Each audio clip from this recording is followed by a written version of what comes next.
ونصلي ونسلم على رسوله الكريم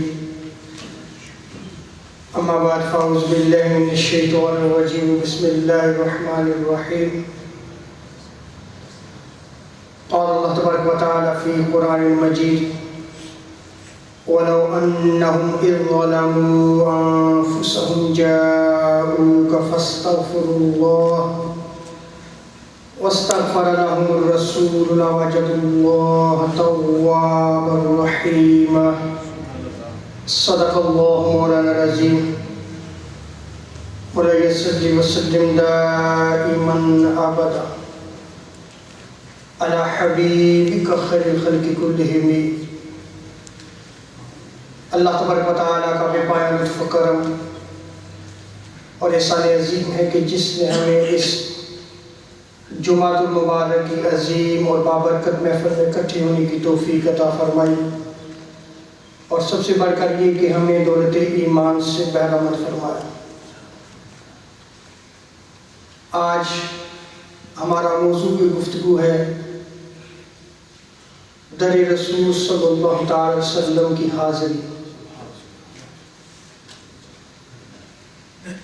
شہر نبی شہروں کا سرتاج ہے. ہر نبی نے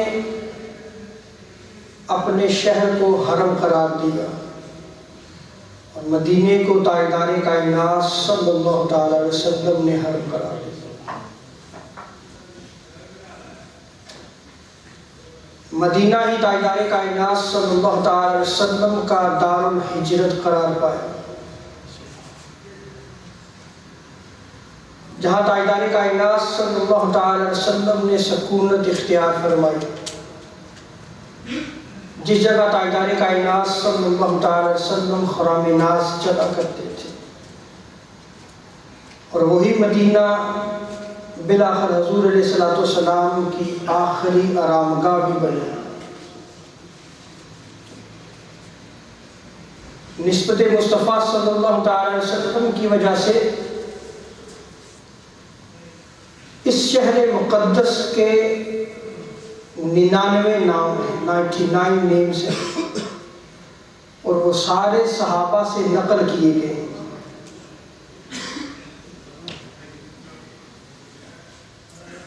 مکہ المکرمہ کی طرح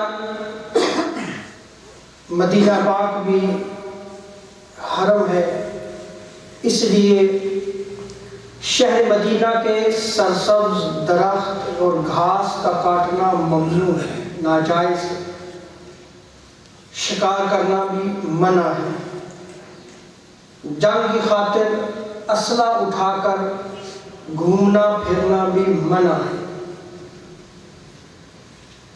حضرت عبداللہ بن زید اور حضرت جابر بن عبداللہ رضی اللہ تعالی عنہ روایت کرتے ہیں، بخاری کتاب البیوع میں اس روایت کو نقل کیا گیا ہے، مسلم شریف میں بھی اس روایت کو نقل کیا گیا. حضور علیہ السلام ارشاد فرماتے ہیں کہ بے شک مکہ کو سیدنا ابراہیم علیہ السلام نے حرم قرار دیا، وَإِنِّي حُرِمْتُ الْمَدِينَةَ، اور میں مدینے کو حرم قرار دیتا ہوں. مدینہ منورہ کو جو بھی عظمتیں ملی، جو بھی فضیلتیں ملی، یہ تاجدار کائنات صلی اللہ تعالی علیہ وسلم کے وسیلے سے ہیں، حضور کی نسبت سے ہیں، اس لیے کہ یہ حضور کا مسکن بنا.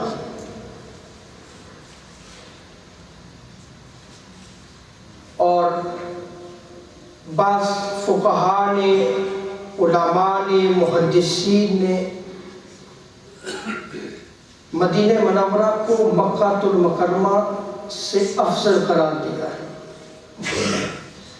جیسے کہ المعجم الکبیر میں روایت نقل کی گئی، امام بخاری نے التاریخ الکبیر میں، امام حیثمی نے مجموع الزوائد میں، امام مناوی نے فیض القدیر میں اس روایت کو نقل کیا ہے. حضرت رافع بن خدیج بیان کرتے ہیں کہ تاجدار کائنات صلی اللہ تعالی علیہ وسلم ارشاد فرماتے ہیں المدینہ تو خیر من مکہ. اب یہ فرمان مصطفیٰ صلی اللہ علیہ وسلم کہ مدینہ جو ہے یہ مکہ سے بہترین ہے. مدینہ مکہ سے افضل ہے. کیوں نہ افضل ہو کہ وہ شہر مدینہ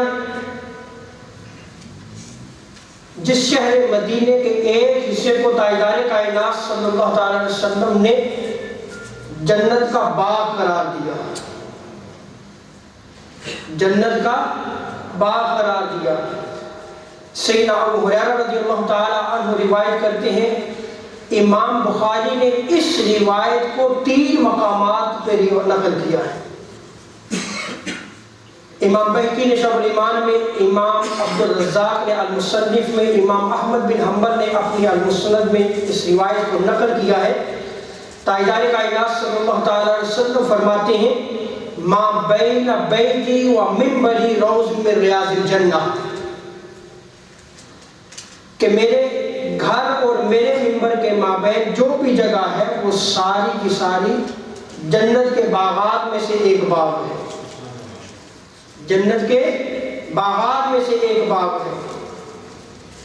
امام رویانی نے المسند میں اس روایت کو نقل کیا ہے. دوسری روایت نقل کر رہا ہوں. حضور شاہ فرماتے ہیں، ما بین قبری و منبری روض من ریاض الجنہ، کہ میری قبر اور میرے منبر کے مابین جو جگہ ہے یہ ساری کی ساری جنت کے باغات میں سے ایک باغ ہے. مسند احمد بن حنبل نے اس روایت کو نقل کیا شعب الایمان میں. امام بہقی نے مسند حیالہ اور مجموع الزوائد میں جو روایت ابھی نقل کر رہا ہوں، جابر بن عبداللہ روایت کرتے ہیں، تاجدار کائنات صلی اللہ تعالی وسلم ارشاد فرماتے ہیں، ما بین قبری و منبری روض من ریاض الجنہ، کہ میری قبر اور روزے کے منبر کے مابین جو جگہ ہے یہ ساری کیا ہے؟ جنت کے باغات میں سے ایک باغ ہے. اور اسی طرح مسند احمد بن حنبل میں روایت کو نقل کیا گیا ہے. عباد بن تمیم راوی ہیں، ما بین هذه البیوت یعنی بیوت صلی اللہ تعالی وسلم الی منبر روض من ریاض الجنہ، کہ جو یہ میرے گھر ہے یعنی تاجدار کائنات صلی اللہ علیہ وسلم کے جو گھر ہیں ان کے اور منبر کے مابین جو جگہ ہے یہ ساری جنت کے باغات میں سے ایک باغ ہے. اور حضور علیہ السلام ارشاد فرماتے ہیں، امام دارمی نے الفردوس میں اس روایت کو نقل کیا ہے. حضرت حذیفہ روایت کرتے ہیں، حضور شاہ فرماتے ہیں، من سرہ، جس کو خوشی ہوا یصلی فی روض من ریاض الجنہ، کہ وہ جنت کے باغ میں نماز ادا کرے، فلیصلی بین قبری و منبری، اس کو چاہیے کہ میری قبر اور میرے منبر کے مابین جو جگہ ہے، جو اس کے درمیان جگہ ہے، وہ وہاں پہ جا کے نماز کو ادا کرے. سو جو ریاض الجنہ میں نماز ادا کرتا ہے، ریاض الجنہ میں نماز ادا کرتا ہے، گویا وہ جنت کے باغ میں نماز ادا کر رہا ہے. مدینہ کی افضلیت بھی تاجدار کائنات صلی اللہ علیہ وسلم نے قرار دی. وہ خاص حصہ جو جنت کا باغ بنا وہ بھی تاجدار کائنات صلی اللہ تعالی علیہ وسلم نے بیان فرمایا. اور وہ اسی ریاض الجنہ میں ایک خاص مقام جہاں تاجدار کائنات صلی اللہ تعالی علیہ وسلم جو ہے وہ مدفون ہے، جہاں آپ کی آخری آرامگاہ ہے، وہ خطہ، وہ قبر انور کی جگہ ساری روئے زمین سے افضل ہے، حتیٰ کہ کعبہ سے بھی افضل ہے، عرش اعظم سے بھی افضل ہے. قاضی ایاز مالکی الشفا شریف میں نقل کرتے ہیں، اور قاضی ایاز عظیم محدث ہیں. امام نووی جب حدیث کی شرح کرتے ہیں تو ایز اے ایویڈنس جو ہے وہ ان کو کوٹ کرتے ہیں، امام نووی جو ہے ان کو کوٹ کرتے ہیں. تو قاضی ایاز فرماتے ہیں، ولا خلاف ان موضع قبرہ صلی اللہ تعالی وسلم افضل بقاع الارض، کہ اس بارے میں علماء کا کسی قسم کا اختلاف نہیں ہے کہ جو تاجدار کائنات صلی اللہ علیہ وسلم کی قبر انور کی جگہ ہے جہاں آپ آرام فرما رہے ہیں وہ ساری روئے زمین سے افضل ہے، ساری روئے زمین سے افضل ہے. اور امام نووی نے نقل کیا ہے مرقات میں عظیم محدث ہے، آپ فرماتے ہیں کہ جمہور کا موقف ہے کہ جس جگہ تاجدار کائنات صلی اللہ تعالی علیہ وسلم مدفون ہے، آرام فرما رہے ہیں، وہ زمین و آسمان سے افضل ہے، وہ زمین اور آسمان سے افضل ہے۔ امام قسطلانی شافعی نے بھی یہی المواہب الدنیا میں نقل کیا ہے، اور یہی بات امام ابن عابدین شامی حنفی نے رد المختار میں یہی بات نقل کی ہے، اور نقل کرتے ہوئے بیان کرتے ہیں وَجْمَعُوا عَلَىٰ إِنَّ مَوْضِعَ الَّذِي دَمَّ أَعْدَاءَهُ الشَّرِيفَ أَفْضَلُ بِقَاعِ الْأَرْضِ حَتَّى مَوْضِعِ الْكَعْبَةِ، کہ یہاں امت کا اجماع ہے، امت کا اجماع ہے کہ وہ جگہ جہاں تاجدار کائنات صلی اللہ تعالی علیہ وسلم آرام فرما رہے ہیں، وہ جگہ جہاں تاجدار کائنات صلی اللہ علیہ وسلم کے اعضاء شریفہ جو ہے وہ متصل ہے، وہ کعبہ سے بھی افضل ہے، وہ جگہ وہ خطہ کعبہ سے بھی افضل ہے، اور روئے زمین میں تمام ہر چیز سے جو ہے وہ چیز افضل ہے جہاں تاجدار کائنات صلی اللہ تعالی علیہ وسلم آرام فرما رہے ہیں۔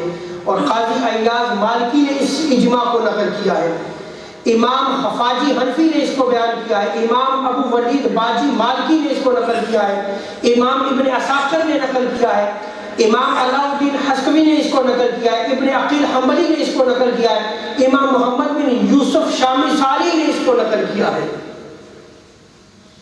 کہ بلا شبہ زمین کا وہ حصہ عرش اعظم سے بھی افضل ہے جہاں تاجدار کائنات صلی اللہ تعالی علیہ وسلم جو ہے وہ آرام فرما ہے۔ اور مدینے کے فضائل میں سے ایک اور فضیلت کہ مدینہ طیبہ شرک سے پاک ہے، شرک سے پاک ہے۔ شیطان مایوس ہو چکا کہ مدینہ میں اس شیطان لعین کی عبادت کی جائے۔ ویسے تو تاجدار کائنات صلی اللہ تعالی علیہ وسلم نے امت کو بھی خوشخبری دی، بخاری کی روایت ہے کہ میری امت جو ہے وہ مشرک نہیں ہوگی، مسلم میں بھی نقل کیا گیا وَاللَّهِ إِنِّي لَا أَخَافُ أَن لَا تُشْرِكُوا بَعْدِي، کہ مجھے اس چیز کا خوف نہیں ہے کہ میرے بعد تم شرک میں مبتلا ہو جاؤ گے، لیکن اس چیز کا خوف ضرور ہے کہ تم دنیا پرست ہو جاؤ گے۔ جہاں امت کو خوشخبری دی، وہیں تاجدار انبیاء صلی اللہ تعالی علیہ وسلم نے مدینہ کی فضیلت کو بیان کرتے ہوئے ارشاد فرمایا کہ اس خطہ ارضی میں، اس مدینہ میں، اس میرے شہر میں شرک نہیں ہوگا، اس میرے شہر میں شرک نہیں ہوگا۔ حضرت عبداللہ بن عباس رضی اللہ تعالی عنہما روایت کرتے ہیں، مسند ابو یعلا میں اس روایت کو نقل کیا گیا، مسند بزار میں اس روایت کو نقل کیا گیا، امام طبرانی نے سند حسن کے ساتھ اس روایت کو نقل کیا ہے، اور امام ابو یعلا کہتے ہیں کہ اس کے رجال ثقہ ہیں، یعنی حدیث صحیح ہے۔ بیان کرتے ہیں کہ ہم تاجدار کائنات صلی اللہ علیہ وسلم کے ساتھ ایک سفر میں جا رہے تھے، تو جب حضور مدینے کو چھوڑنے لگے تو واپس مڑ کے پھر مدینے کو دیکھا۔ حضور مدینے سے محبت فرمایا کرتے تھے، دوبارہ پھر مڑ کے مدینے کو دیکھا، جب مدینے کو دیکھا تو پھر ارشاد فرمایا ان اللہ قد برا هذه الجزیرۃ من الشرک، کہ بے شک اللہ تبارک و تعالی نے اس جزیرے میں، اس مدینے کے خطے میں، شیطان اس خطے سے مایوس ہو چکا کہ یہاں پہ اس کی عبادت کی جائے، اس خطے میں شرک نہیں ہوگا، اس خطے میں شرک نہیں ہوگا۔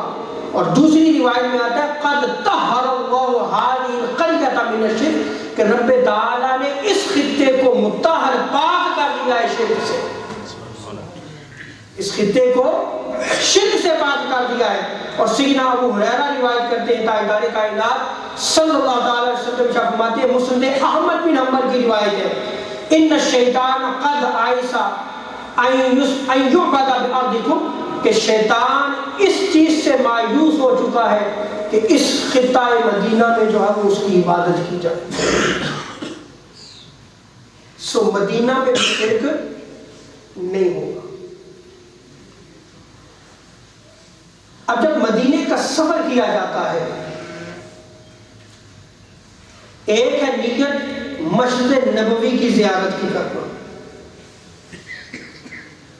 اور ایک ہے نیت تاجدار کائنات صلی اللہ علیہ وسلم کی قبر انور کی زیارت کی نیت کرنا.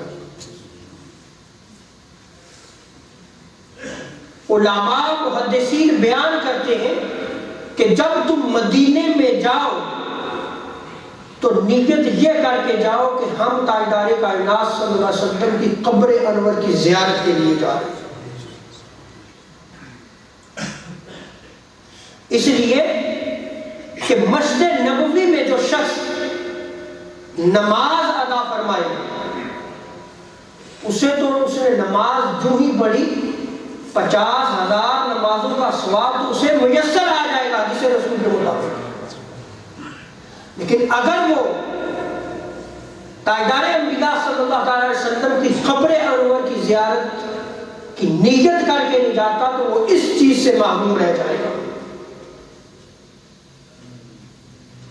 قرآن مجید میں اللہ تبارک و تعالیٰ کا ارشاد فرماتا ہے. اللہ تعالیٰ ارشاد فرماتے ہیں وَلَوْ أَنَّهُمْ إِذْ ظَلَمُوا أَنفُسَهُمْ جَاءُوكَ. یہ قیامت تک کے لیے حکم ہے کہ اگر تم اپنی جانوں پہ ظلم کر بیٹھو تو پھر کیا کرو؟ میرے حبیب کے در پہ چلے جاؤ،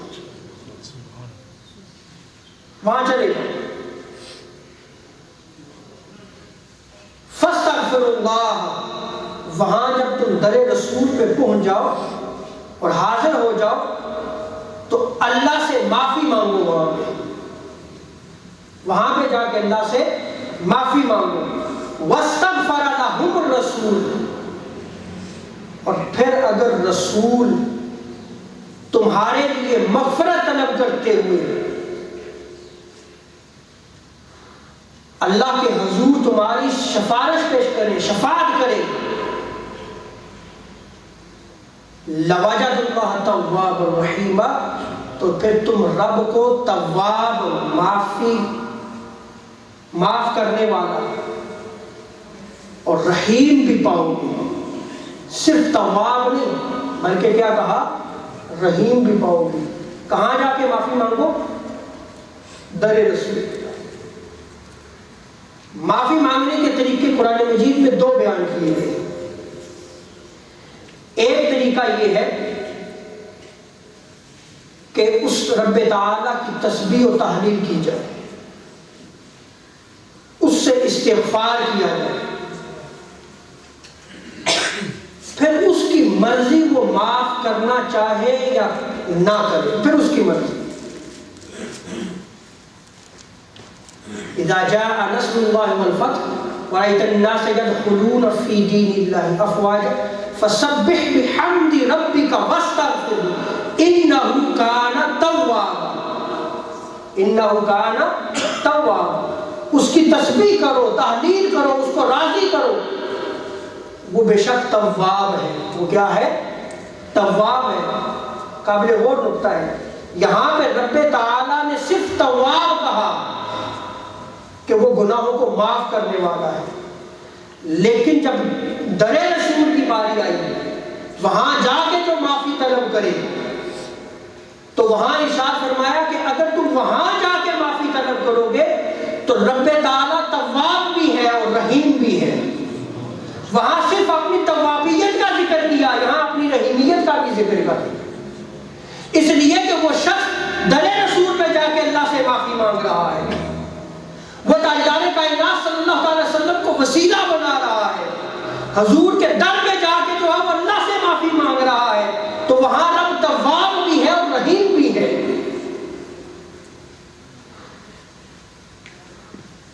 سو اس آیت کریمہ سے ثابت ہوا کہ جو شخص بھی اپنی جان پہ ظلم کر بیٹھے، جس کو جو حاجت طلب کرنی ہے وہ در مصطفیٰ اللہ صلی اللہ تعالی وسلم پہ چلا جائے اور وہاں جا کے طلب کرے. پھر اگر حضور شفاعت فرما دے تو پھر رب تعالیٰ بھی جو ہے وہ تواب بھی ہے اور رحیم.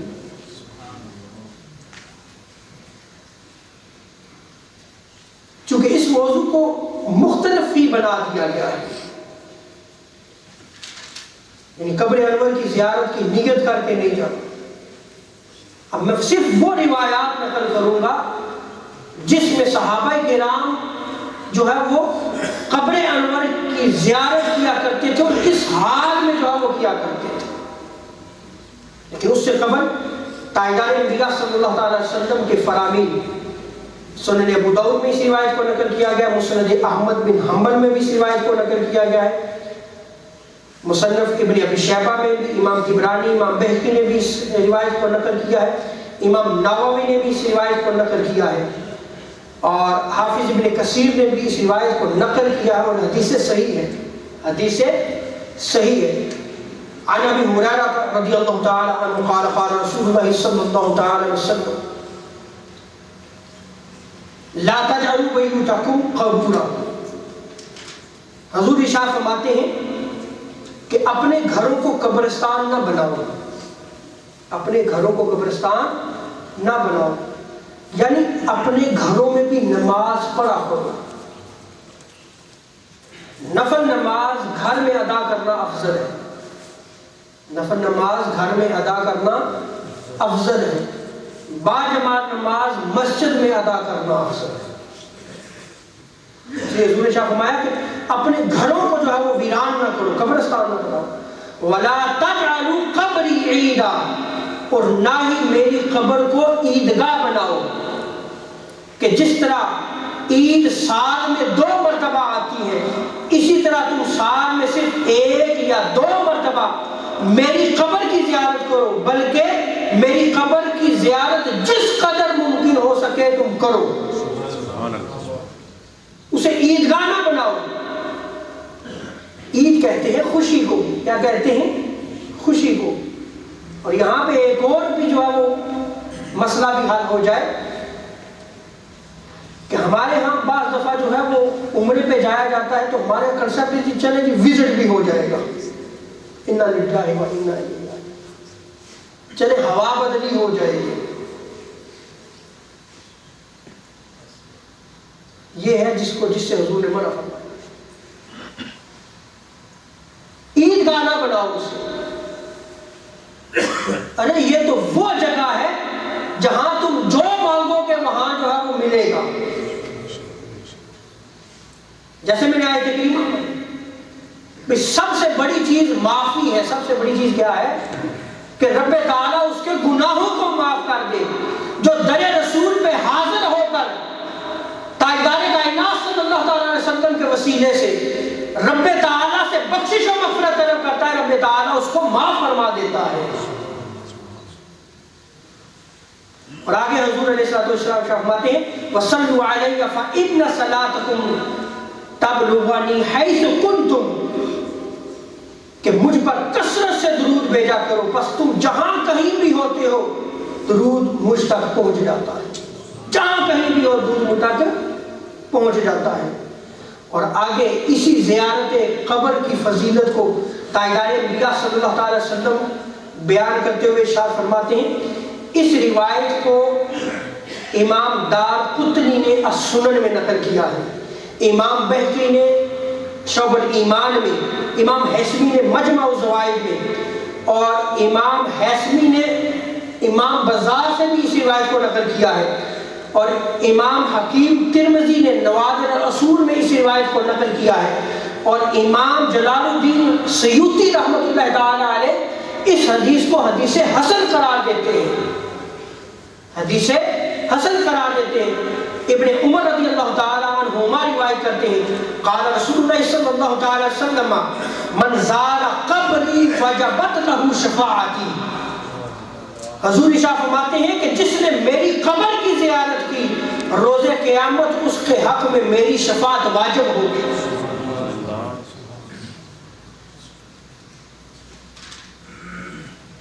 اسی لیے امام مالک علیہ رحمہ جو تاجدار کائنات صلی اللہ تعالی علیہ وسلم کی قبر انور کی زیارت کر کے آتا، پوچھتے کہاں سے آئے ہو؟ اگر وہ کہتا کہ میں قبر انور کی زیارت کر کے آیا تو آپ غصہ فرمایا کرتے، نہیں میں حضور کی زیارت کر کے آیا۔ یہ نہ کہو کہ میں قبر انور کی، بلکہ میں حضور کی زیارت کر کے آیا ہوں۔ حضرت حاتم رضی اللہ تعالی عنہ بیان کرتے ہیں، اس روایت کو امام دارقطنی نے سنن میں نقل کیا، امام بہقی نے شعب الایمان میں، امام مقدسی نے فضائل الاعمال میں، امام ذہبی نے میزان الاعتدال میں، ابن حجر اسقلانی نے لسان المیزان میں، امام منذری نے الترغیب و ترہیب میں، امام جلال الدین سیوطی علیہ الرحمہ نے الدر المنصور میں اس روایت کو نقل کیا ہے کہ تاجدار انبیاء صلی اللہ تعالی وسلم ارشاد فرماتے ہیں من زارنی بعد موتی فکأنما زارنی فی حیاتی ومن مات بأحد الحرمین بعث من الآمنین یوم القیامہ، کہ جس نے میرے وصال کے بعد میری زیارت کی گویا اس نے میری زیارت کی، گویا اس نے میری زیارت کی، اور جو حرمین میں سے کسی ایک جگہ فوت ہوا روز قیامت وہ امان پانے والوں میں سے اٹھایا جائے گا، یعنی وہ لوگ جو امن یافتہ ہوں گے وہ ان میں سے اٹھایا جائے گا۔ اور حضرت عمر فاروق رضی اللہ تعالی عنہ بیان کرتے ہیں، امام بہقی نے سنن الکبریٰ میں اس روایت کو نقل کیا ہے، امام طیالسی نے المسند میں، ابن حجر اسقلانی نے المطالب العالیہ میں اس روایت کو نقل کیا ہے۔ قال سمیعت رسول اللہ صلی اللہ تعالی وسلم یقول، راوی بیان کرتے ہیں کہ میں نے تاجدار کائنات صلی اللہ علیہ وسلم سے سنا یقول من زار قبری او قال من زارنی کنت له شفیعا او شہیرا ومن مات فی احد الحرمین بعثہ اللہ فی الآمنین یوم القیامہ۔ حضور ارشاد فرماتے ہیں کہ جس نے میری قبر انور کو دیکھا یا جس نے میری زیارت کی میں اس کے لیے روز قیامت شفیع ہوں گا یا گواہ ہوں گا، میں اس کی شفاعت کروں گا، اور جو دو حرموں میں سے کسی ایک جگہ فوت ہوا روز قیامت اللہ تبارک و تعالی انہیں اہل ایمان میں سے اٹھائے گا، اہل ایمان میں سے اٹھائے گا۔ تو تاجدار کائنات صلی اللہ تعالی علیہ وسلم کی قبر انور کی زیارت کی نیت کر کے سفر کرنا چاہیے۔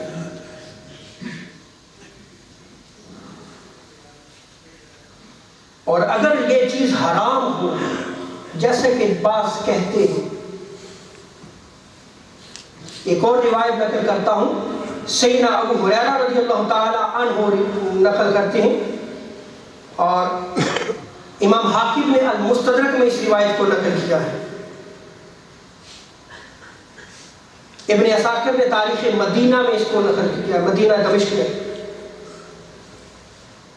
حضور ارشاد فرماتے ہیں کہ حضرت عیسیٰ علیہ السلام عادل حاکم اور منصف امام کے طور پر ضرور آئیں گے، یہ حضور نے خوشخبری دی کہ ضرور آئیں گے، اور یہ علم غیب بھی ہے۔ حضور نے امت کو متنبع کیا کہ حضرت عیسیٰ علیہ السلام ضرور آئیں گے، اور وہ فوری طور پر حج یا عمرہ یا دونوں کی نیت کر کے جائیں گے، وہاں چل پڑیں گے، اور اس کے بعد میری قبر پر ضرور آئیں گے۔ دیکھیں حضور خبر دے دیں، میری قبر پر وہ ضرور آئیں گے اور مجھے سلام کریں گے، میں انہیں ضرور جواب دوں گا، میں انہیں ضرور جواب دوں گا۔ اگر حضرت عیسیٰ علیہ السلام حج و عمرہ کے لیے جائیں گے اور پھر جو ہے وہ در مصطفیٰ صلی اللہ تعالی علیہ وسلم پہ جائیں گے تو یہ تو نبی کی سنت بھی ہے، یہ تو نبی کی سنت بھی ہے۔ اور آگے دیکھیں کہ صحابہ کرام کے کیا عمل ہوا کرتے تھے۔ ابن ماجہ میں اس روایت کو نقل کیا گیا ہے، امام حاکم نے مستدرک میں، امام بہقی نے شعب الایمان میں، امام طبری نے تہذیب الاثار میں، اور دیگر کتب احادیث میں بھی اس روایت کو نقل کیا ہے۔ زید بن اسلم اپنے والد سے، اور وہ حضرت عمر فاروق رضی اللہ تعالی عنہ سے روایت کرتے ہیں، انہوں نے فرمایا قال رأيت جابرا وهو يبكي عند قبر رسول الله صلی اللہ تعالی وسلم۔ حضرت عمر فاروق بیان کرتے ہیں کہ انہوں نے دیکھا کہ ایک دن وہ مسجد نبوی کی طرف گئے تو حضرت معاذ بن جبل رضی اللہ تعالیٰ عنہ اور جابر بن عبداللہ رضی اللہ تعالیٰ عنہ، جو میں نے روایت ابھی نقل کی ہے، جابر بن عبداللہ رضی اللہ تعالیٰ عنہ وہ حضور صلی اللہ علیہ وسلم کی قبر انور کے پاس بیٹھ کے زار و قطار رو رہے ہیں۔ کیا کر رہے ہیں؟ زار و قطار رو رہے ہیں اور قبر مصطفیٰ کے قریب بیٹھ کے۔ اور جو عمر فاروق رضی اللہ تعالیٰ عنہ کی روایت ہے اس میں آتا ہے انه خرج یوما الى مسجد رسول اللہ صلی اللہ علیہ وسلم کہ میں مسجد رسول صلی اللہ علیہ وسلم کی طرف گیا وواجد معاذ بن جبل قائدا عند قبر نبی صلی اللہ علیہ وسلم یبکی کہ حضرت معاذ بن جبل قبر مصطفیٰ صلی اللہ علیہ وسلم کے قریب بیٹھے ہوئے زار و قطار رو رہے ہیں۔ کیا کر رہے ہیں؟ زار و قطار رو رہے ہیں۔ اور زار و قطار روتے ہوئے کیا اشارہ فرماتے ہیں کہ یہی جگہ ہے جہاں پہ جو ہے وہ محبت کے آنسو بہائے جاتے ہیں، جہاں محبت کے آنسو بہائے جاتے ہیں۔ اور آگے بیان کرتے ہیں کہ میں نے نبی پاک صلی اللہ علیہ وسلم سے سنا ما بین قبری و منبری روز من ریاض الجنہ کہ جو میری قبر اور میرے منبر کے مابین کے درمیان جو جگہ ہے وہ ساری جنت کے باغات میں سے ایک باغ ہے۔